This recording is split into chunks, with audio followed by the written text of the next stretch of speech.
सौ राखी संजय कंचर्लवार यांनी चंद्रपूर महानगरपालिकेत महापौर म्हणून कारकीर्द गाजवताना त्यांच्या कर्तृत्वाची ओळख संपूर्ण चंद्रपूरवासियांना झाली। प्रथम भानापेठ प्रभागातून त्या निवडणूक जिंकल्या आणि नंतर वडगाव प्रभागातही त्यांनी आपल्या कार्याचा ठसा उमटवत तिथेही विजयाला गवसणी घातली। वडगाव प्रभागात भारतीय जनता पक्षाने त्यांच्या आजवरच्या कार्याची दखल घेत पुन्हा एकदा उमेदवारी दिली आहे। या निमित्ताने CTVने त्यांना त्यांच्या कारकिर्दीविषयी बोलतं केलं तेव्हा त्या म्हणाल्या, ताई, बऱ्याच वर्षानंतर चंद्रपूर महानगरपालिकेची निवडणूक होऊ घातली आहे, तर कसं बघता? म्हणजे हा मधातला पॅच तुमच्यासाठी कसा गेला? हो, म्हणजे जसं 2022 नंतर निवडणूक व्हायला पाहिजे होती, पण ती झाली नाही। पण भारतीय जनता पक्षाचं सरकार होतं। माननीय आदरणीय सुधीर भाऊ इथे काम करत होते, माननीय आदरणीय हंसराज भैया इथे काम करत होते, माननीय आदरणीय किशोर भाऊ इथे काम करत होते आणि त्यामुळे इथल्या जनतेला असं काही जाणवलं नाही की इथे निवडणूक लागलेला नाही आहे। कारण की भारतीय जनता पक्षाचे कार्यकर्ते म्हणून आम्ही सदैव वार्डाच्या जनतेपर्यंत म्हणा, शहराच्या जनतेपर्यंत आम्ही पोहोचतच होतो। तुम्ही महापौर राहिलेले आहे, तर महापौर असतानाचा अनुभव काय? महापौर असताना मी बरंच काही कार्य केलेले आहे। कारण की इथे मी महापौर व्हायच्या आधी काँग्रेसचं सरकार होतं आणि मी पहिल्यांदा भारतीय जनता पक्षाची महापौर म्हणून मी इथे 2014मध्ये झालेली होती आणि त्यामध्ये त्याच्या आधी काँग्रेसचं सरकार असल्यामुळे काँग्रेसच्या सरकारने काहीही एक काम केलेलं नव्हतं। पण मी घरोघरी कचरा उचलण्याचं काम असो, सिमेंटचे रस्ते करणं काम असो, भूमिगत गटार योजना असो, अमृत योजना असो, गणपती बाप्पाचे विसर्जन करण्यासाठी कुंड असो, निर्माल्य कलश असो, रामाळा तलावामधले जे काही सिमेंट रोड आहे आणि लाईट्स आहे आणि सिंगापूरला जशी छोटीशी एक आहे ते एक म्हणजे एक व्हेरायटी म्हणून आपण तिथे ते केलेलं आहे। शिवाजी चौकाचं सौंदर्यीकरण केलेलं आहे, आय लव्ह चंद्रपूरचं सौंदर्यीकरण केलेलं आहे, भगवान बिरसा मुंडा यांचं चौकाचं सौंदर्यीकरण मी केलेलं आहे।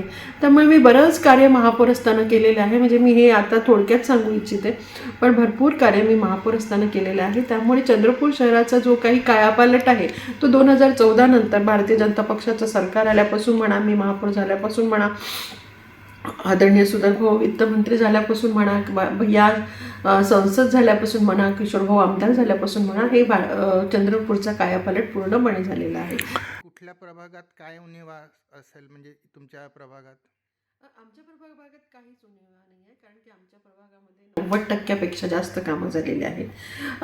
हा प्रभाग, वडगाव प्रभाग, हा क्षेत्रफळाने मोठा आहे। म्हणजे एक घर इथं असेल तर दुसरं घर तिथे आहे। त्यामुळे आम्हाला 10 घरांसमोरचा रस्ता करण्यासाठी भरपूर निधी लागतो आणि जटपुरा म्हणजे सर्व गेटच्या आतमध्ये जवळजवळ घरं असतात, छोटी म्हणजे घरं असे जवळजवळ असतात। त्यामुळे त्यांना एक छोटासाही निधी दिला तर बरंच काही रोड तिथे होऊन जातात, कारण की त्यांचं रोड रुंदीकरण नसल्यामुळे। पण इथे भरपूर निधी लागतो कारण की रस्ते मोठे आहे, रस्त्याचे रुंदीकरण मोठे आहे आणि क्षेत्रफळाने हा एरिया मोठा आहे। पण तरीही आम्ही सरकारमध्ये आल्यापासून, मी 2014मध्ये महापौर झाल्यापासून मी जास्तीत जास्त निधी इथे दिला आहे, कारण की मी इथे राहत होती आणि माझं इथे वास्तव्य होतं आणि सगळी जनता माझ्याकडे त्यावेळेस येत होती। आणि इथले नगरसेवक देवानंद वाडे सुद्धा खूप ॲक्टिव्ह होते। तर त्यामुळे 2014मध्ये आम्ही एवढा भरपूर इथे काम केलं, म्हणजे 90% रस्ते आमचे झालेले आहेत, 18 ओपन स्पेस आमचे झालेले आहेत, गजानन मंदिरचं प्रवेशद्वार आम्ही केलेलं आहे, साई मंदिरचं प्रवेशद्वार आम्ही केलेलं आहे, दिनूजी भवन समोर रपटा होता, किती वर्षापासून तो रपटा होता, जेव्हा पाऊस यायचा रपट्यावरून पाणी जायचं, दोघं तिघं तिथे मृत्युमुखी पडलेले होते आणि सगळ्यांच्या गाड्या वाहून जायच्या, तिथे सुद्धा आम्ही मोठा ब्रिज केलेला आहे। कोतपल्लीवरच्या घरासमोर सुद्धा हाच विषय होता, तिथे सुद्धा आम्ही मोठा ब्रिज केलेला आहे, नाल्याची रिटरिंग वॉल आम्ही केलेली आहे। इथे भरपूर काम आम्ही अपक्ष उमेदवार भरपूर आहे, तर त्याचा प्रभाव कुठपर्यंत पडेल? नाही, अपेक्ष उमेदवार भरपूर असले तरी आम्हाला त्यांचा काहीही फरक नाही पडत, कितीही उमेदवार राहो। कारण की आम्ही वडगावमध्ये म्हणा, चंद्रपूर शहरामध्ये इतके मोठे कामं केलेले आहे की जनता सुजन आहे, या जनतेला माहीत आहे की काम कोण करतं आहे आणि आतापर्यंत जो झालेला विकास आहे हा कोणी केला आहे। त्यामुळे जनता सुजन असल्यामुळे विषयच येत नाही। एक नगरसेवकाची व्याख्या तुम्ही कशी कराल?